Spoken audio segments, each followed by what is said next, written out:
Science and fun class 9।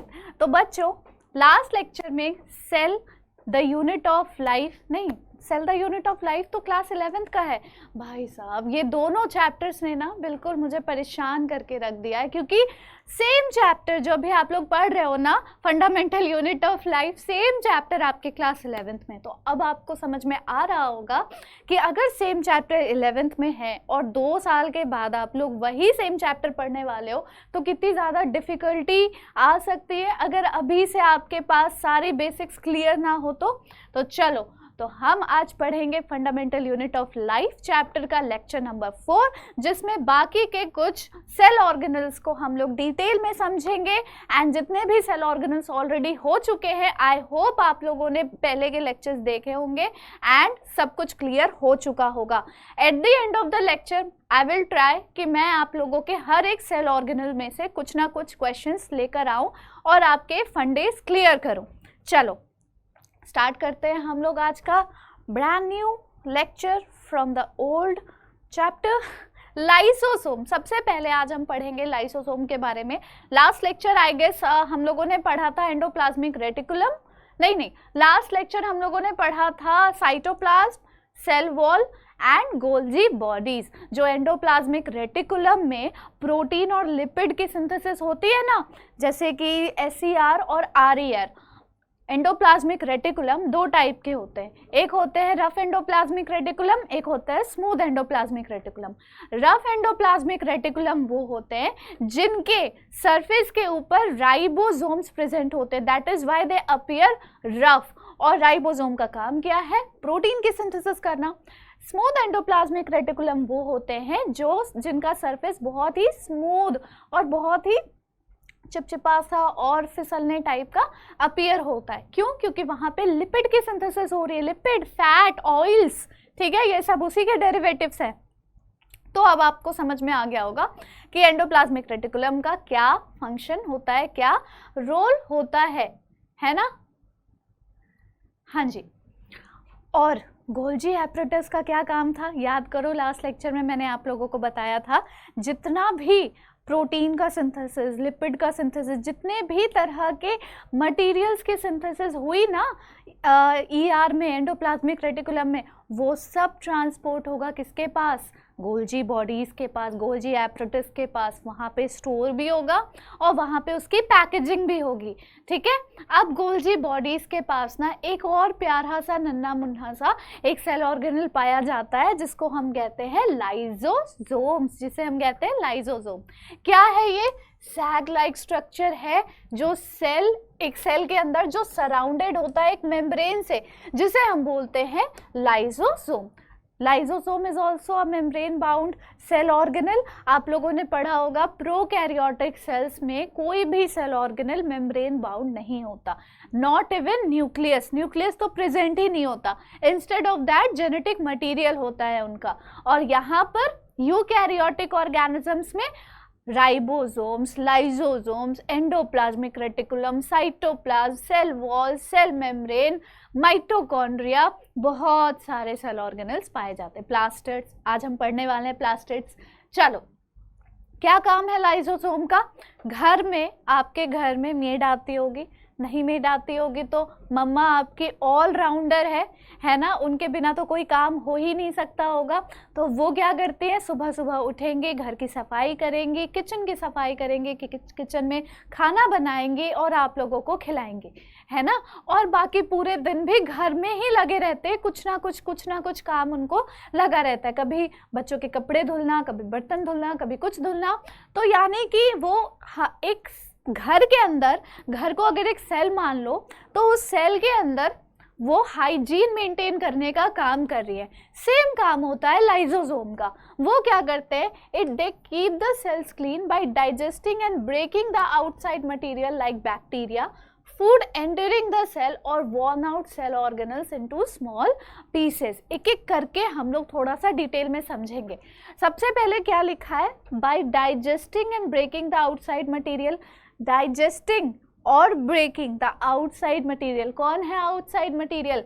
कोई भी हो सकता है भाई, बैक्टीरिया हो सकता है, कोई भी इन्वेडिव ऑर्गेनिजम्स हो सकता है, बाहर से आया हुआ कोई नया सब्सटेंस हो सकता है जिसकी बॉडी को नीड नहीं है, बॉडी के सेल्स को नीड नहीं है, उसे कोई क्यों ही रखे अपने घर पे, फालतू की जगह क्यों दे, क्यों खाना पीना खिलाए, उसको खत्म करो, उसको पहले डाइजेस्ट करो और उसे उसका ब्रेक डाउन कर दो। फूड एंटरिंग द सेल और worn out cell organelles, food जब एंटर करता है सेल के अंदर तो वो उसे भी डाइजेस्ट करेगा ना, तभी तो उसमें के न्यूट्रिएंट्स उसको मिलेंगे। तो ये सारा काम लाइसोसोम्स का है, वर्न आउट सेल ऑर्गेनल्स। अच्छा ये बताओ, कोई भी इस दुनिया में ना क्या बोलते हैं, अमृत पीकर नहीं आया है, सबके सब क्या है, मॉर्टल है, कोई भी इमॉर्टल नहीं है, सबकी कभी ना कभी डेथ होनी है।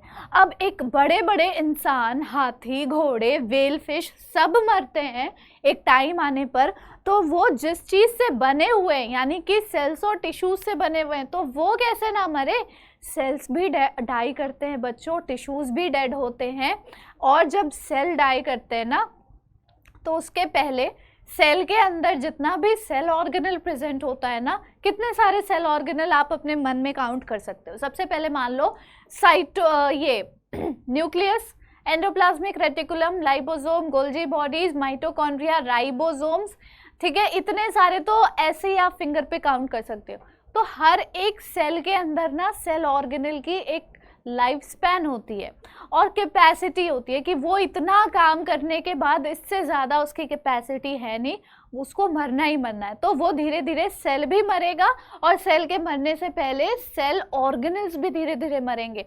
पर लाइसोसोम का क्या काम होता है, उसके सेल के अंदर कोई 1, 2, 3 कुछ भी अगर सेल ऑर्गेनल डेड हो गया और अब उसकी ज़रूरत नहीं है, क्योंकि वो अब कोई भी फंक्शन परफॉर्म नहीं कर सकता वो सेल ऑर्गेनल अपना, तो वो डेड सेल ऑर्गेनल को सेल के बाहर फेंकवाने का काम करता है, बेसिकली सेल को क्लीन करने का काम करता है हाइड्रोलिटिक एंजाइम्स को सिक्रीट करके।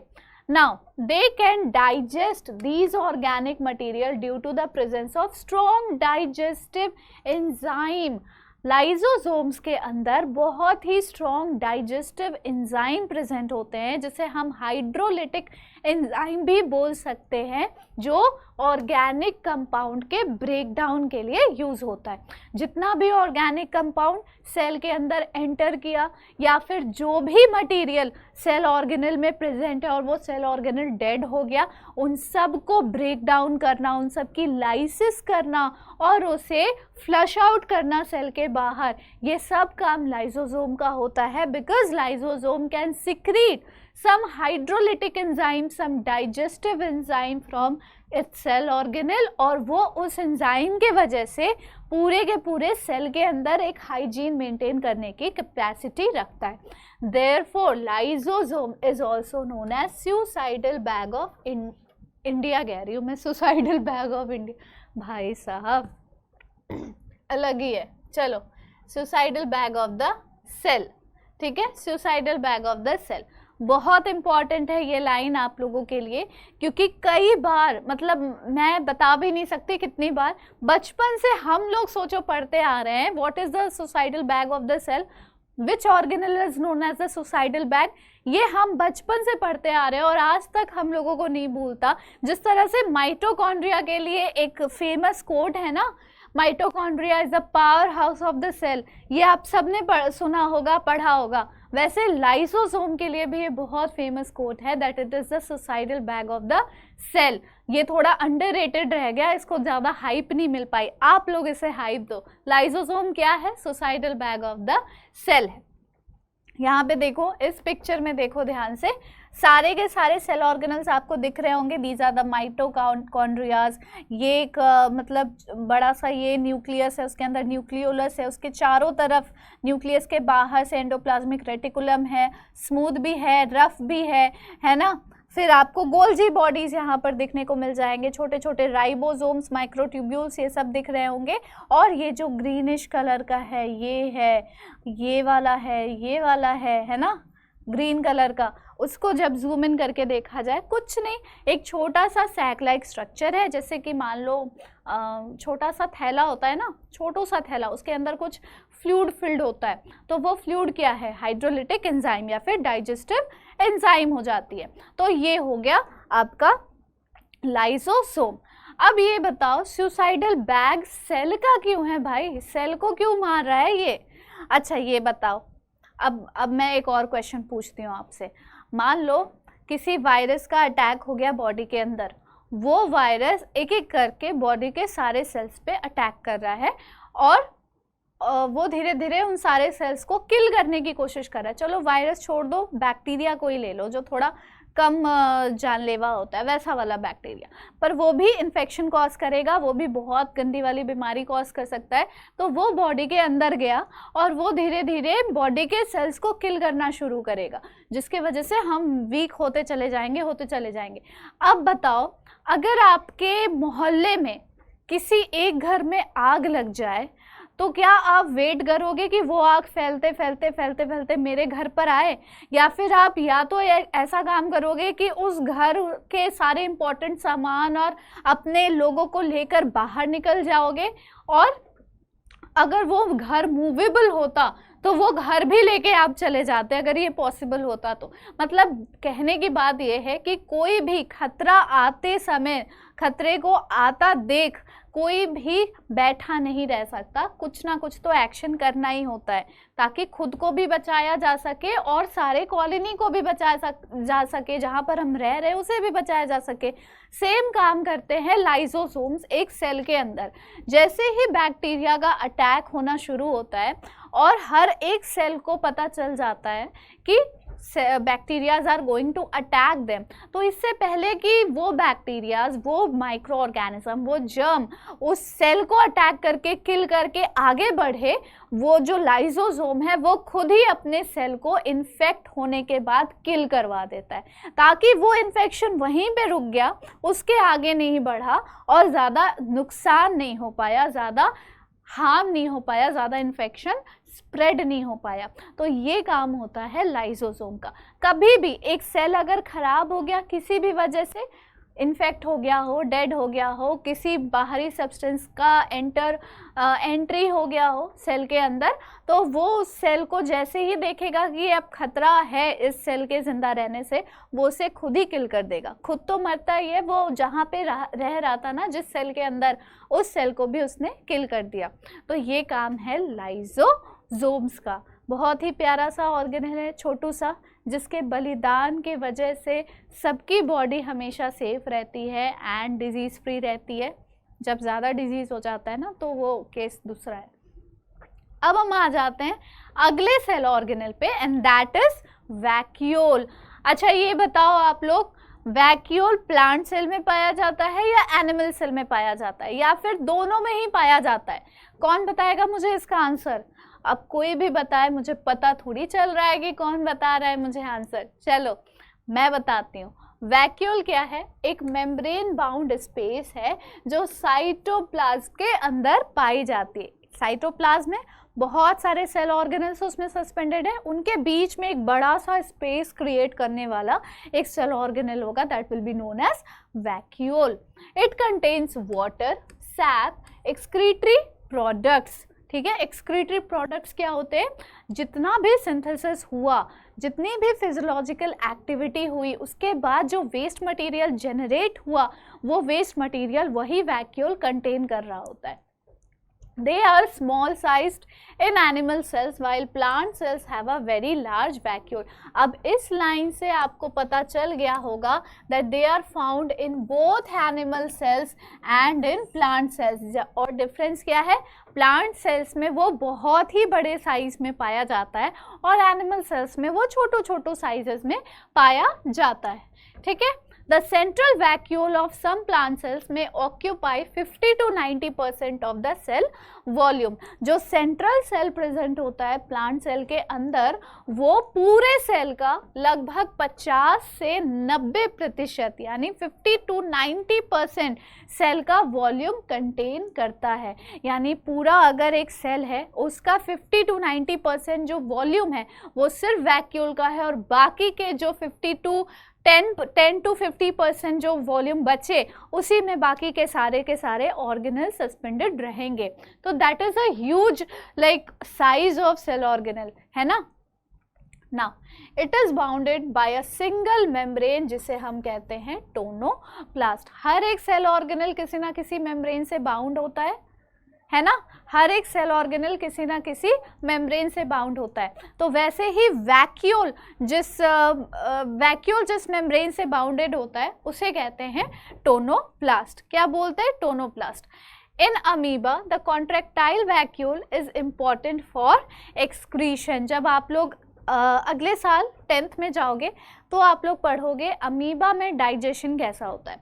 फिर आप लोग पढ़ोगे कि अमीबा की जो बॉडी है ना उसमें जो वैक्यूल्स बनते हैं वो टेम्परेरी वैक्यूल्स बनते हैं। जैसे ही फूड उनके बॉडी के अंदर एंटर करता है तो वो वैक्यूल बन जाता है, क्रिएट हो जाता है अपने आप, और वहीं उसी के अंदर उसका फूड स्टोर होके डाइजेस्ट होता है एंड उसी वैक्यूल के थ्रू ही वो एक्सक्रीट आउट होता है। और जैसे ही फूड एक्सक्रीट आउट हो गया डाइजेस्ट होने के बाद बॉडी के बाहर, वैसे ही वो वैक्यूल डिसअपियर हो जाता है। That is why it is also known as temporary vacuole. तो जब आप अगले साल 10th में जाओगे तो आप लोग ये पढ़ोगे। तो यहाँ पे बस इतना जान लो कि एक्सक्रीशन के लिए वैक्यूल बहुत इंपॉर्टेंट होता है अमीबाज में भी। नाउ फंक्शन देख लेते हैं, इंपॉर्टेंट फंक्शंस ऑफ वैक्यूल्स। क्या इंपॉर्टेंट फंक्शन है? वैक्यूल जो है वो हेल्प करता है ऑस्मो रेगुलेशन में जो प्लांट सेल्स में होंगे और प्रोवाइड करता है टर्जिडिटी और रिजिडिटी टू द सेल। अच्छा आप ये बताओ, एक जो सेल है प्लांट सेल जिसके चारों तरफ सेल वॉल भी है, जो एक ऑलरेडी एक फ्लेक्सिबिलिटी नहीं टर्जिडिटी और रिजिडिटी प्रोवाइड कर रहा है सेल को, उसके अंदर सैप और वाटर कंटेन किया हुआ एक बड़ा सा वैक्यूल जैसा स्ट्रक्चर प्रेजेंट होगा। वो कैसे सेल की रिजिडिटी और टर्जिडिटी प्रोवाइड कर रहा होगा? चलो मैं बताती हूँ। अब उस टोनोप्लास्ट की वजह से क्या होता है ना, सेल में जितना भी पानी है या फिर जो भी कॉन्सेंट्रेशन है और सेल के अंदर जो वैक्यूल है उस वैक्यूल के अंदर जो कॉन्सेंट्रेशन है उसमें थोड़ा डिफरेंस आ जाता है। उस डिफरेंस के वजह से एक प्रेशर क्रिएट होती है और उस प्रेशर की वजह से सेल बिल्कुल टाइट रहता है। समझ रहे हो आप? सेल है, सेल का वॉल है, वॉल को पता है कि उसको आगे पीछे कहीं नहीं जाना, एक जो स्ट्रक्चर उसने मेंटेन कर दिया सेल का वही रहेगा, उसके आगे पीछे कुछ नहीं होगा। तो एक वॉल हो गई सेल वॉल, और उसके अंदर जो साइटोप्लाज्म है वहाँ पे एक वैक्यूल है। वैक्यूल के अंदर जो कंटेंट्स हैं that is water, sap, excretory product etcetera etcetera. तो जब भी सेल में ना कोई भी कॉन्सेंट्रेशन का डिफरेंस आता है, कॉन्सेंट्रेशन का डिफरेंस मतलब कि कॉन्सेंट्रेशन आप लोगों को पता ही होगा, सल्यूट और सॉल्वेंट का जो मिक्सचर होता है वो कितना क्वांटिटी में है। अगर सल्यूट कम है वाटर में तो लो कॉन्सेंट्रेशन, सल्यूट ज़्यादा है वाटर में तो हाई कॉन्सेंट्रेशन। तो जब भी कॉन्सेंट्रेशन का डिफरेंस आता है तो एक प्रेशर क्रिएट होती है against the wall of the cell by vacuole का टोनोप्लास्ट।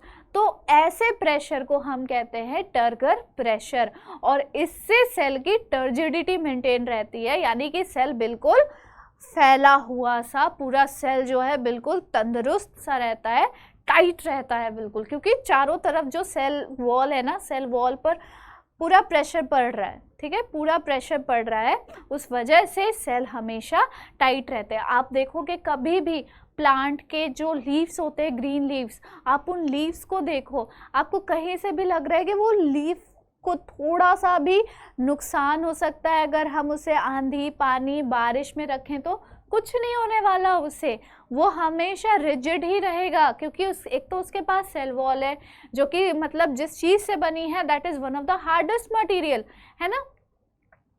तो ये सारी चीज़ें होती है वैक्यूल्स के लिए। अब हम आ जाते हैं दूसरे फंक्शन पे। वैक्यूल का क्या काम है? मेन स्टोरिंग ऑर्गेनल है for storing and liquid content, जैसे कि amino acid, sugar, various organic acid और सम प्रोटीन। तो यानी कि सेल के अंदर जितना भी सिंथेसिस हो रहा है, जितना भी प्रोडक्शन हो रहा है, या फिर जो भी फूड के डाइजेशन के बाद न्यूट्रिएंट्स बन रहे हैं ना, वो सारे न्यूट्रिएंट्स कौन अब्जॉर्ब कर रहा है, कौन इसको स्टोर करके रख रहा है? वैक्यूल स्टोर करके रख रहे हैं। एनिमल सेल में भी जो छोटे छोटे वैक्यूल्स प्रेजेंट होते हैं उसमें भी स्टार्च ग्रैन्यूल्स वगैरह प्रेजेंट होता ही है। ठीक है, चलो तो ये हो गया वैक्यूल्स के बारे में।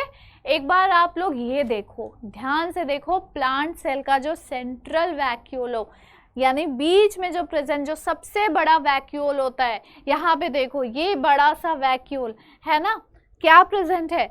सेल सैप प्रेजेंट है इसके अंदर, ये है सेंट्रल वैक्यूल। और ये क्या है ब्लू कलर का? This is tonoplast, this is tonoplast. और यही टोनोप्लास्ट क्या करता है? एक प्रेशर क्रिएट करता है अगेंस्ट द सेल वॉल। ठीक है, अगेंस्ट द सेल वॉल ये एक प्रेशर क्रिएट करता है, जिसके वजह से सेल और सेल के अंदर के सारे सेल ऑर्गेनल्स हमेशा इक्वली मतलब डिस्ट्रीब्यूटेड रहते हैं सेल के अंदर। ऐसा नहीं होता कि सेल वॉल है, ऐसा नहीं होता। देखो मैं बताती हूँ, मान लो ये सेल वॉल है, ये वैक्यूल है, बाकी के ऑर्गेनल्स है। तो ऐसा कभी भी नहीं होगा कि सारे के सारे ऑर्गेनल्स इधर ही आके दुबक गए हैं और ये पूरा स्पेस खाली है। मतलब प्लांट सेल के अंदर कभी भी थोड़ी सी भी स्पेस नहीं बचती है बिकॉज ऑफ द प्रेशर। ठीक, चलो एनिमल सेल और प्लांट सेल के बीच में डिफरेंस देखो in terms of vacuoles. Animal cell में कितने छोटे छोटे वैक्यूल्स प्रेजेंट होते हैं, ये छोटू छोटू से, ये छोटू छोटू से, ये छोटू छोटू से। क्या काम है उनका? Storing food material, protein, amino acid, sugar. ठीक है, ये सब इसमें स्टोर होगा। और यहाँ पर देखो बड़ा सा, और इसका जो डेप्थ है वो तो एक स्विमिंग पूल जैसा लग रहा है ना, सेल के अंदर का स्विमिंग पूल लग रहा है, ये सोफा लग रहा है, ये छोटे छोटे मतलब काउचेस लग रहे हैं, है कि नहीं? तो ये देखो ये क्या है? वैक्यूल है। इसके अंदर क्या भरा हुआ है? सैप भरा हुआ है और एक्सक्रीटरी प्रोडक्ट्स भरे हुए हैं, और ये भी स्टोरेज का काम करेगा। तो this is all about vacuoles बच्चों। अब हम last topic of this lecture पे आ जाते हैं, जो हमारा लास्ट टॉपिक है आज का। इसके बाद भी बहुत सारे ऑर्गेनल्स बचे हैं जो हम लोग अगले लेक्चर में करके पूरे चैप्टर को वाइंड अप कर देंगे, फिनिश कर देंगे। तो व्हाट इज प्लास्टिड? बताओ, कौन बताएगा what is plastid? Plant cell में एक बहुत ही यूनिक सा कैरेक्टरिस्टिक प्रेजेंट होता है, यूनिक सा सेल ऑर्गेनल प्रेजेंट होता है, जिसे हम कहते हैं प्लास्टिड। प्लास्टिड क्या है? It is found in almost all plant cell और यूग्लिनोइड में भी पाया जाता है। यूग्लिना के बारे में आप लोग पढ़ोगे जब आप लोग हाईएस्ट क्लासेस में जाओगे। तो ये सारे प्लांट सेल्स में और यूग्लिना में पाए जाते हैं। बेसिकली क्या है? Plastid is a pigment containing cell organelle, pigment containing cell organelle। ठीक है, चलिए जी। It is a double membranous discoidal structure. Double membrane होती है प्लास्टिड में, बहुत सारे ऑर्गेनल में सिंगल मेम्ब्रेन की कवरिंग होती है, पर कुछ ऑर्गेनिजम्स में जैसे कि माइटोकॉन्ड्रिया है, प्लास्टिड है, क्लोरोप्लास्ट है, इनमें क्या होता है? डबल मेम्ब्रेन्स होती है। और अंदर वाली जो मेम्ब्रेन है ना, उसमें कुछ इनफोल्डिंग्स हो जाती है और बाहर वाला मेम्ब्रेन बिल्कुल अच्छा सा सेफ रहता है। Beside being discoidal or rhombic in plant cell, they occur in variable shapes like U shape, spiral shape का भी पाया जाता है, कॉइल्ड भी पाया जाता है, रिबन शेप का भी पाया जाता है। रिबन रिबन देखा है ना, स्पाइरल, सब पता तो होगा। चलो, सबसे बड़ा सेल ऑर्गेनल है ये प्लांट सेल का, largest cell organelle in the plant cell. अब आप लोग सोच रहे होंगे मैम अभी अभी आप लोगों ने बताया, आपने बताया कि वैक्यूल पूरे सेल का 50 to 90% कंटेन करता है, फिर ये सबसे लार्जेस्ट कैसे हो गया? Largest in size. ठीक है, लार्जेस्ट इन साइज, जो इसका पूरा मतलब स्ट्रक्चर है। लार्जेस्ट मतलब कि देखो कितना ज़्यादा अमाउंट उस ऑर्गेनल का सेल के अंदर पाया जा सकता है, वहाँ पे वो उसे वॉल्यूम वाइज कंटेन कर रहा था बहुत ज़्यादा, वैक्यूल। पर यहाँ पे सबसे ज़्यादा कौन पाया जाएगा प्लांट सेल में? प्लास्टिड ही पाया जाएगा, क्योंकि ये पिगमेंट कंटेनिंग ऑर्गेनेल है ना बच्चों। तो प्लांट्स को आप देखो, it's all about pigment. Green pigment है प्लांट में, येलोइश है, ब्राउन है, रेड है, ऑरेंज है, इतने सारे ब्यूटीफुल कलर्स होते हैं फ्लावर्स के। वॉयलेट कलर के भी फ्लावर्स होते हैं, है कि नहीं? शेड्स में भी होते हैं। लगेगा ना कि एक फ्लावर होगा वॉयलेट से वो हल्का हल्का वाइट की तरफ जाता हुआ, ट्रांजिशन करता हुआ, कितना सुंदर लगता है। वो सब में, उन सब के सेल्स में क्या प्रेजेंट होंगे? प्लास्टिड प्रेजेंट होंगे। तो अगर सबसे लार्जेस्ट अमाउंट में अगर वो ना प्रेजेंट हो तो पिगमेंट कौन देगा भैया? चलिए, they bear some specific pigment thus imparting specific color to the plant। अब कोई मान लो गुड़हल का फूल है, हाइबिस्कस है, उसके जो फूल है कितने प्यारे एकदम दुबुक लाल जैसे, खूनी लाल जैसे प्लांट फ्लावर्स होते हैं उसके, हाइबिस्कस के। कौन वो रेड कलर इम्पार्ट कर रहा है? प्लास्टिड इम्पार्ट कर रहा है। सनफ्लावर है, कितना प्यारा सा येलो कलर होता है सनफ्लावर का, कौन इम्पार्ट कर रहा है? प्लास्टिड इम्पार्ट कर रहा है उसे। Now based on the presence and absence of pigment, plastid can be classified into 3 types, that is chloroplast, chromoplast और leucoplast। now chloroplast आपसे बोलेगा, नाम तो सुना होगा ना पहले से, है कि नहीं? क्लोरोप्लास्ट आप लोगों को सबको पता है, किसको किसको नहीं पता? आई गेस सबको पता है ना? चलो, क्लोरोप्लास्ट क्या है? ग्रीन पिगमेंट कंटेन करने वाला जो प्लास्टिड होता है उसे कहते हैं क्लोरोप्लास्ट। और जो ग्रीन के अलावा बाकी पिगमेंट्स कंटेन करने वाला जो सेल ऑर्गेनेल होता है उसे हम कहते हैं क्रोमोप्लास्ट। और ल्यूकोप्लास्ट जो है वो न्यूट्रल होता है, वो कोई भी पिगमेंट कंटेन नहीं करता। इंस्टेड ऑफ दैट वो ऑयल, फैट और स्टार्च कंटेन करता है। वो फूड मटेरियल स्टोर करके रखता है अपने ऑर्गेनेल के अंदर, उसे हम कहते हैं ल्यूकोप्लास्ट। ठीक है, अब देखो ये वाला जो पिक्चर है, this is the diagram of a chloroplast. ये क्या है? एक क्लोरोप्लास्ट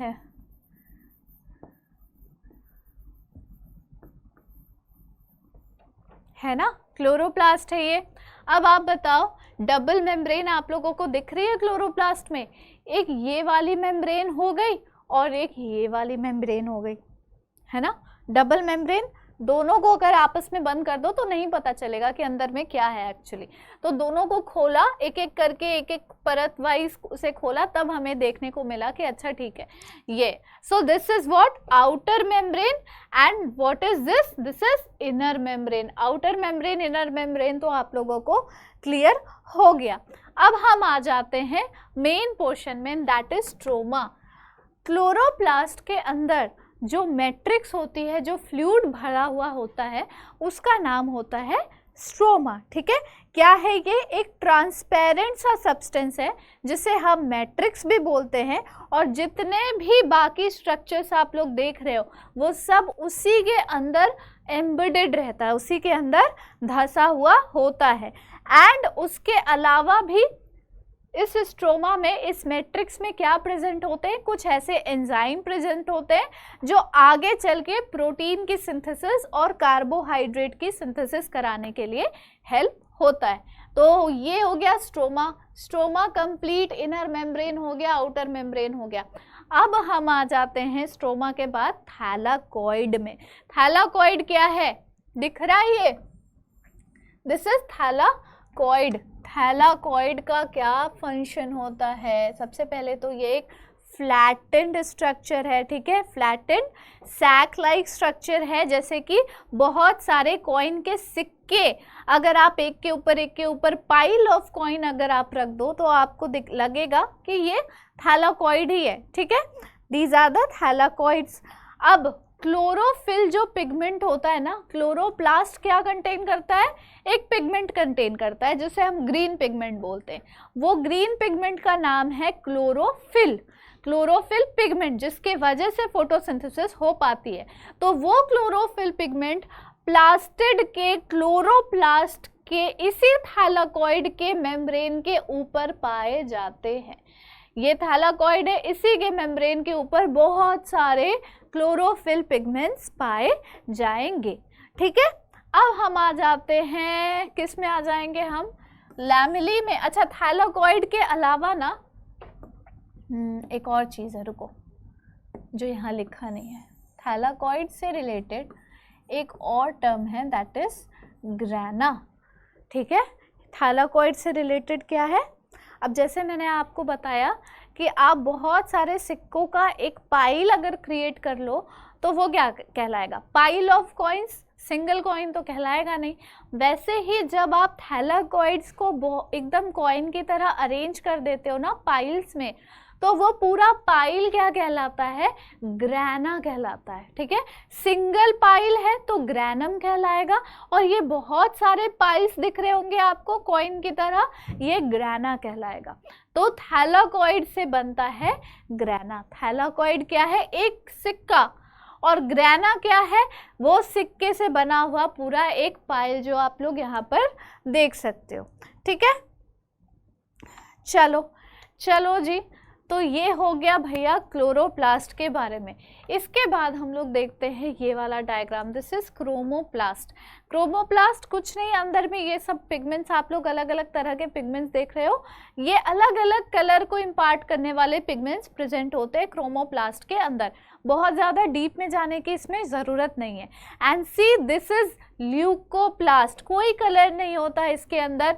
ये जो आप ड्रॉप की तरह जो स्ट्रक्चर देख रहे हो ना, ये एक्चुअली फैट के ड्रॉपलेट्स हो सकते हैं, स्टार्च के को कंटेन करने वाले ड्रॉपलेट्स हो सकते हैं। ठीक है, तो ये सब क्या है, फूड स्टोरिंग प्लास्टिड होता है, फूड स्टोरिंग प्लास्टिड या food storing cell organelle. This is all about leucoplast. ये है आपका ल्यूकोप्लास्ट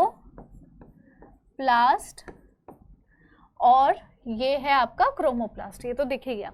ठीक है, तो बच्चों that's it for today. I hope आप लोगों को ये लेक्चर अच्छे से समझ में आया। वैक्यूल्स क्या होते हैं, प्लास्टिड्स क्या होते हैं, एंड लाइजोसोम क्या होता है, इन तीनों के बारे में आई जस्ट होप कि आपको सब कुछ अच्छे तरीके से क्लियर हो गया है। अगर अभी भी कुछ भी ऐसा है जो क्लियर ना हुआ हो और आपको पूछना हो तो प्लीज़ कमेंट बॉक्स में कमेंट कर देना, मैं कोशिश करूँगी आपको रिप्लाई करने की। अगर आज का लेक्चर अच्छा लगा देन गिव अ लाइक और अपने दोस्तों के साथ शेयर करो। नए बच्चे हो तो जल्दी से सब्सक्राइब करो। और हाँ, आपको पीपीटी आपके क्लास की, आपकी रिकॉर्डिंग्स की इस पे ऐप पे, साइंस एंड फन के ऐप पे मिल जाया करेगी। ठीक है, चलो, थैंक यू सो मच बच्चों, take care and thank you, bye bye.